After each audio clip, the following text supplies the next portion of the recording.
Hey guys, when Expedition Bigfoot premiered, it quickly captivated audiences with its unique blend of advanced technology, seasoned investigators, and eerie wilderness exploration. But no one expected the show to take such a chilling turn. Midway, through what seemed like the most promising expedition yet, the series came to an abrupt halt. The team had made a discovery so disturbing, so unexpected, that production was shut down. What exactly did they find deep in the forest that forced the crew to leave everything behind? Let's unravel the chain of unsettling events that may explain why the cameras suddenly stopped rolling, and what this could mean for the age-old legend of Bigfoot. It all began with silence, then a surge. After days of uneventful monitoring, the team's high-tech equipment suddenly came alive, detecting something large, fast-moving, and distinctly non-human. The creature's presence wasn't seen at first, but it was felt. The atmosphere shifted, tension replaced curiosity, and then something extraordinary, a massive handprint embedded in the mud, impossible to dismiss. This was no bear, no prank. It was a strong, clear impression of a hand, too large to be human, too defined to be a coincidence. It was the kind of evidence cryptid hunters dream about. And yet, it was only the beginning. Excitement turned to dread when the team, led by Russ and Maria, followed the trail and found what looked like the aftermath of a violent struggle. Bones, flesh, and splattered blood littered the area, signs of a fresh kill. But something was off. This wasn't the work of a predator they'd encountered before. The remains weren't dragged away or scattered by scavengers. Instead, they were precisely broken, key pieces missing, as if carefully harvested. More disturbing still were nearby knuckle prints, indicating the creature likely moved using both its feet and hands, an unsettling mix of ape-like and human behavior. The implications hit hard. They weren't dealing with a beast. They were dealing with something else, something that may be as intelligent as it is elusive. The discoveries intensified as Bryce deployed drones equipped with thermal imaging. Over a remote valley, a humanoid figure appeared on the monitor. Briefly, then it vanished. At ground level, Ronnie and Maria explored along the icy ridgelines and forests near a glacier, discovering a trail of footprints unlike any they had cataloged before. The stride was impossibly wide, and nearby claw marks on trees towered above the team's heads. These clues didn't align with any known animal. And then came the most disturbing find yet, a freshly killed animal, blood staining the snow, its bones cleanly snapped. The power and precision suggested intelligence. Bryce and Ronnie discussed whether they were tracking something more than a relic of folklore, perhaps a being with survival strategies similar to early humans. Despite the danger, the team pressed forward. A potential shelter, a large ice cave, was found by Russ and Maria. With access to fresh water and hidden from aerial view, it was the perfect refuge for an intelligent creature. While the cave yielded no direct encounter, its location, combined with the claw marks and thermal sightings, painted a picture that was growing too real to ignore. The show's producers arranged for helicopter surveillance, hoping to catch a final glimpse from the sky. But again, the creature stayed hidden, as if aware of their presence. The deeper the crew delved, the clearer it became. They were not just observing, they were being watched. The final blow came weeks later. Returning from the field, Bryce stayed behind to analyze audio captured by sensitive microphones planted in the forest. At first, the recordings revealed nothing unusual. Then, faintly, a deep, articulate voice emerged, indistinct, but undeniably present. The voice spoke in what sounded like words, waves, flat, and the cryptic Kumba. With help from linguist Dr. Ronald Cosper, who had previously studied alleged Bigfoot vocalizations, the team began decoding the language. It wasn't just noise, it was communication. Worse, there wasn't just one voice on the tape, there were two. Could this indicate the presence of multiple beings capable of structured interaction? The implications were staggering.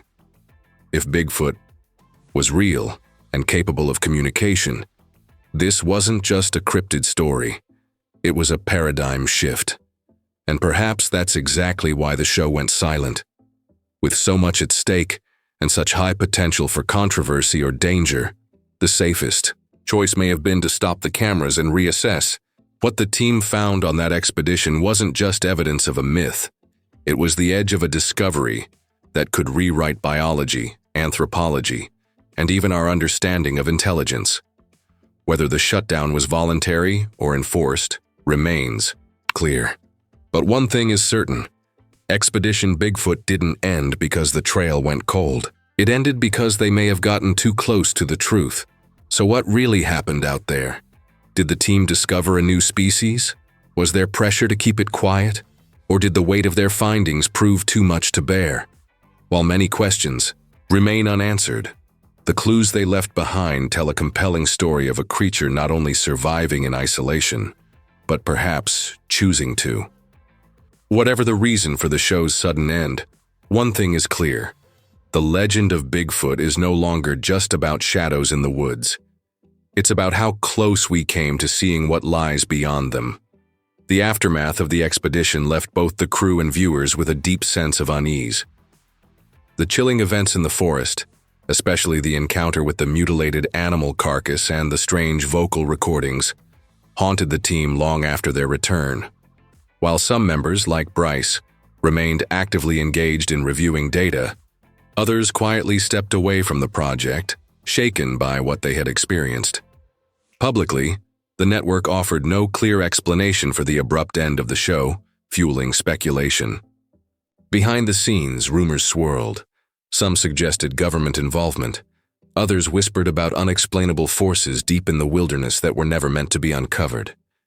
These rumors gained traction when Bryce's enhanced audio recordings were leaked online by an anonymous source. The leak ignited online forums, and Bigfoot enthusiasts began dissecting every second of the audio. Many agreed with Dr. Cosper's assessment that the voice wasn't just noise, it carried intention and intelligence. Several amateur linguists attempted their own translations, some going as far as claiming the words were part of an ancient proto-language.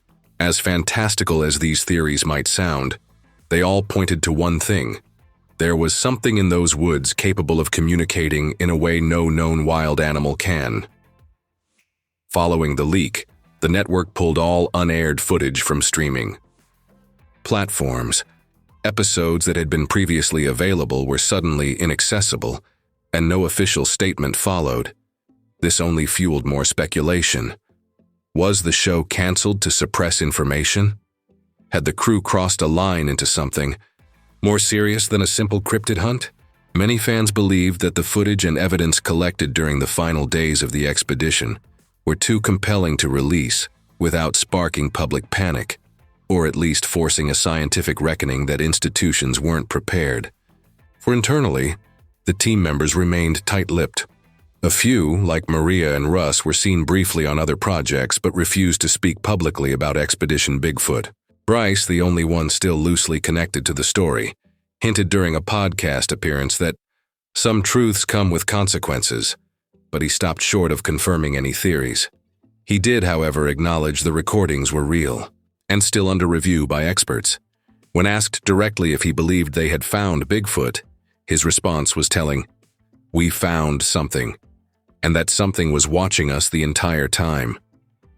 The lasting impact of the expedition was more than just professional. Team members reportedly experienced lingering effects, trouble sleeping, a constant sense of being watched, even nightmares tied to their time in the forest. These accounts, while anecdotal, painted a troubling picture of what it means to chase the unknown. It's easy to be a skeptic from a distance, but those who stood face to face with the possibility of something real and unclassified described a mixture of awe, fear, and confusion. The deeper they dug into the wilderness, the more it seemed the wilderness dug into them. With no new episodes and a growing cloud of mystery, Expedition Bigfoot became more than a show. It became a legend in its own right. Fans continue to demand the release of the full footage, especially the drone thermal clips and the audio logs reviewed by Dr. Cosper. Petitions have circulated, online communities have formed, and researchers outside the original team have attempted to revisit the area. But access to the original site has since been restricted, reportedly due to environmental conservation, though skeptics suspect a cover-up. Whatever the reason, the trail has gone cold, but the interest has never been hotter. In the end, Expedition Bigfoot may not have ended with definitive proof of the creature's existence, but it accomplished something equally profound. It shifted the conversation. No longer relegated to blurry photos or tall tales, the legend of Bigfoot now carries with it a dark and tangible weight. It suggests that if such creatures exist, they are not just hiding. They are surviving, adapting, and perhaps even evolving. Whether or not the world is ready to confront that truth remains to be seen. But one thing is certain: the forest remembers, and it's still keeping secrets.